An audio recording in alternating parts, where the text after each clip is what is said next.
안녕하세요. 면접형 면접오빠 이영입니다. 여러분, 요새 갑자기 뜬 공채들 때문에 자소서 작성하느라 정신없죠? 제가 여러 형태로 여러분의 어려움을 분석해보니까 자소서 면접 준비하면서 가장 어려운 점을 지원 동기로 뽑으시더라고요. 지원 동기? 돈 벌려고 하지 뭘 물어. 아직도 이렇게 생각하시는 분들이 있다면은 일단 이 영상 꼭 먼저 참고해보시고요. 자, 꿈에 대해 제가 생각해보라고 해서 생각은 해봤는데 막상 자소서를 쓰려니까 뭔가 너무 추상적인 것 같고 뭐라고 써야 될지 잘 모르겠죠? 자, 지원 동기는요, 고리를 하나만 딱 걸잖아요? 그럼 그 뒤로 그냥 다 풀어낼 수 있어요. 앞으로 여러분의 지원 동기 쓸 때는요, 이 5개 유형으로 그냥 고리를 걸어. 자, 그러면 면접관 입장에서 이해가 되는 지원 동기를 어떻게 작성할 수 있을지 본론으로 들어가 보겠습니다. 자, 첫 번째는요, 지역적 특성이에요. 이걸로 어떻게 지원 동기 고리를 걸 수 있냐? 내가 이런 지역과 관련돼서 이런 전문성이 있는데, 또는 이런 곳에서 살아봤는데 이런 지역에 대한 이해가 높은데 이 회사는 이 지역의 이 영역에서 사업을 확장하고 있다, 또는 확장할 계획이 있다, 그래서 내가 지원한다, 이렇게 접근하시면 돼요. 결국 그 지역에 대한 고객의 이해를 이야기하는 거예요. 직무는요, 주로 해외 영업, 글로벌 비즈니스에 해당하는 직무의 지원 동기라고 생각하시면 돼요. 자, 그런데 이렇게 말씀드리니 오해하시는 경우가 많더라고요. 다음과 같은 케이스는 면접관으로서 절대 리저너블하지 않아요. 그건 바로 단기로 다녀오신 경우예요. 뭐 여행까지는 아니어도 그냥 뭐 잠깐 있다 온 경우죠. 단기로 어떤 지역에 가서 사업을 해보신 경우는 오케이. 꼭 사업까지는 아니더라도 뭔가 그 지역 주민들과 부딪혀서 그 고객에 대한 이해가 있는 경우라면 오케이. 그렇지만 그냥 단기로 여행을 많이 다녀봐서 해당 지역에 대한 이해가 있다, 모르겠어요. 여행사 같은 경우는 이게 될지 모르겠지만 대부분의 경우는 이건 전혀 설득력이 없습니다. 단기간 관련돼서 납득 가능한 예시와 안 되는 예시를 짤막하게 보여드릴게요. 자, 먼저 되는 예시입니다. 라틴 아메리카에서 6개월 교환학생으로 가서 K뷰티 제품을 판매하여 월 50만원을 벌어본 경험이 있습니다. 자, 이건 어때요? 비즈니스 관점을 가질 수 있는 특별한 계기죠. 거기에서 실제 사람들한테 판매를 했잖아. 그 고객에 대한 이해가 있죠. 그러니까 이거는 특별한 계기로 해석될 수 있어요. 근데 안 되는 예시 이런 겁니다. 대학생 시절 휴학을 하고 다양한 경험을 하고자 해외 각국을 다녀본 경험이 있습니다. 요즘에 이거 안 다니는 사람이 누가 있어. 면접관 입장에서 이걸 보면요, 여행을 열심히 다녔다, 뭐 이 정도 경험은 될지 모르겠어요. 하지만 이 경험의 결론은 가봤다, 그거 자체이기 때문에 지역적 특성, 즉 지역의 고객을 이해한다는 의미로 연결되지는 않겠죠. 이 두 가지를 예시로 보시고 단기라도 본인의 경험이 고리를 걸을 수 있는지 없는지를 한번 체크해 보세요. 두 번째 지원 동기 고리입니다. 그건 바로 기술적 특성이에요. 이 특성은 주로 이공계 엔지니어 직무를 희망하시는 분들에게는 정말 필요한 지원 동기죠. 지원하는 회사만이 가지고 있는 기술의 경쟁 우위, 경쟁사에는 없는데 이 회사만 있는 것, 내가 지원하는 분야에서 가장 앞선 기술력이 있는 회사라면 그 포인트에서 전문가가 되기 위해 지원했다, 이 고리를 거시는 거예요. 자, 이 부분에 대한 예시는 이 영상을 통해서 구체적인 예시와 함께 설명드렸으니까 못 보신 분들은 꼭 참고해보세요. 자, 그럼 세 번째 고리입니다. 고객에 대한 이해가 얼마나 높은가? 자, 이 경우는 보통 많은 사람들과 소통을 해봤거나 이 회사의 고객이 되는 사람들의 어려움을 이해하고 있는 경우죠. 이 사람들의 어려움은 이런 건데 내가 이 사람의 어려움을 이렇게 해결해주고 싶어서 지원했어요, 이렇게 접근하시면 됩니다. 이 경우는 유사 경험이 있는 경우에 적합할 수 있어요. 회사에서 일해본 경험이 있거나 유사 직무에서 뭐 알바나 인턴 뭐든 좋으니까 일해본 경험이 있다면 반드시 이 지원 동기 고리를 살려보세요. 자, 짧은 예시를 한번 볼게요. 저는 NGO 단체에서 약 1년간 근무하며 다문화 가정 50가구를 만나본 경험이 있습니다. 이들의 어려움은 단순 언어적인 측면이 아닌 문화적 차별로 인한 어려움을 겪고 있었습니다. 이러한 문제를 일시적인 봉사활동뿐 아니라 근본적인 문제를 기획하며 바꾸어 나가는 국제협력단체에서 일해보고 싶어 지원했습니다. 자, 이런 예시와 같이 고객의 어려움을 얼마나 공감하고 이해하고 있는가, 이걸 설명할 수 있다면 지원 동기의 고리로서 충분한 의미가 있습니다. 자, 네 번째는요,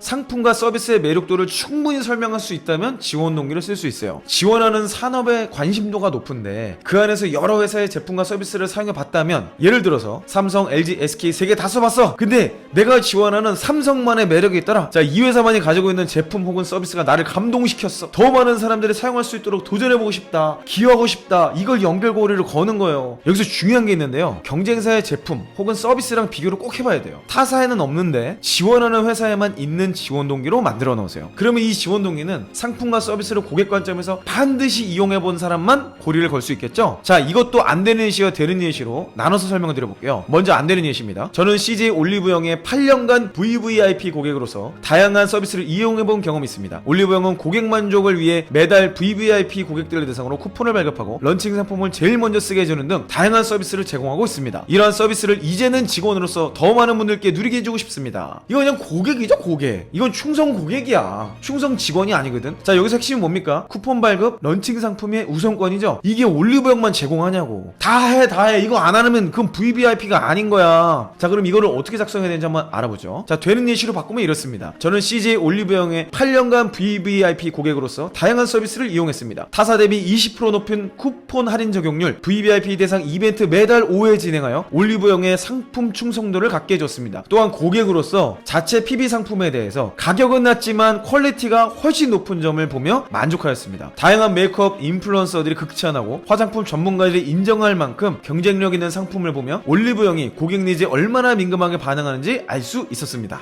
자, 이게 좀 비슷해 보이는데 훨씬 구체적이죠? 실제로 써본 사람만이 말할 수 있는 만족 포인트죠. 상품의 서비스 매력도를 이야기하실 때는요, 표면적으로 써봤다, 해봤다, 많이 사봤다가 아니고 타사랑 비교했을 때 이런 강점이 있다, 이건 진짜 좋더라, 이런 점을 꼭 유의해서 작성해보세요. 제가 계속 얘기하지만 우리 회사의 경쟁력을 알아봐주는데 누가 안 뽑겠냐고. 뽑고 싶지. 자, 마지막으로 5번째 고려는요, 직무 특수성 및 문화적 강점이에요. 직무 특수성 그러면 조금 여러분 좀 어렵게 생각할 수 있는데요, 일하는 방법이에요. 일하는 프로세스, 순서, 이런 얘기고요. 문화적 강점도 그와 거의 비슷한데 좀 다를 수 있어. 그 회사만이 가지고 있는 문화, 의사소통, 리더십의 특징, 뭐 이런 것들을 종합적으로 얘기합니다. 자, 똑같은 영업, 똑같은 개발이라고 하더라도 일하는 방식은 다 달라요. 그래서 내가 지원하는 회사의 일하는 방식을 보니까 정말 독특하다. 이 회사는 일하는 방식이 고객 만족에 최우선한 독특한 시스템을 갖추고 있더라, 독특한 순서를 갖추고 있더라, 독특한 평가 방식, 독특한 교육 시스템을 갖고 있더라. 그래서 나는 여기서 일하고 싶다. 왜? 내가 이 안에서 일하면 자연적으로 나도 성장할 거니까. 보통 이 경우는요, 현직자 인터뷰를 정말 많이 해봤거나 해당 회사 인턴, 알바를 해봐서 그 회사에서 함께 호흡을 해본 경우에 그분들이 어떤 방식으로 노력하는지를 정확히 알 때 녹여내기 좋은 지원 동기고리입니다. 자, 이것도 여러분이 이해를 돕기 위해서 짤막한 예시로 함께 볼게요. 저는 땡땡 기업의 인턴으로 근무하며 직급에 상관없이 고객의 소리를 듣고 아이디어를 내는 영업 방식의 매력을 느껴 지원하게 되었습니다. 인턴 당시 전통적인 영업 방식을 고수하는 것이 아닌 매주 새로운 영업 방식에 도전하는 것을 볼 수 있었습니다. 고객의 소리를 듣고 커뮤니케이션 내일을 통해 직급에 상관없이 아이디어를 제시할 수 있는 영업팀에 근무하며 고객의 마음을 이해하는 영업사원으로 성장하고 싶습니다. 자, 각 회사마다 가지고 있는 그 독특한 일하는 방식이 무조건 있어요. 근데 지금 위에 있는 얘기가 그냥 글만 보면은 좀 추상적으로 보일 수도 있고 일반적일 수도 있지만, 내가 그 회사에서 인턴을 해봤어. 근데 이 커뮤니케이션 데이가 진짜 의미가 있더라 라는 걸 진심을 녹여내고 노력을 한 거죠. 인턴을 하고도 그 회사 지원 동기를 어떻게 작성해야 할지 고민이었다면 다른 회사가 어떻게 일하는지를 한번 찾아보세요. 그 회사가 일하는 방식이 특징이 없어. 그러면 내가 일했던 회사의 특징을 캐치를 해서 그것만 비교하는 거예요. 이 두 가지를 비교해서 어떤 점이 참 매력있다 이렇게 어필하시면 이거는 합격 각이야. 문화적 강점을 쓰면 좋겠다라고 제안드린 적이 있죠. 근데 이게 보니까 잘못 표현되면 이기적 지원 동기로 해석될 수 있겠더라고요. 예를 들어서 높은 연봉, 자유로운 월차, 연차, 뭐 이거 너무 좋아. 근데 뽑는 사람 입장에서는요, 이런 직원은 언제든지 나갈 수 있는 직원으로 인식될 수 있거든. 자유롭게 연차 써서 뭐해. 다른 회사 가서 면접 보겠지. 뻔하지 뭐. 면접하기 열심히 볼 거 아니야. 그거는 좋은 거예요. 자, 구독과 좋아요, 알람 설정하면 여러분의 성공.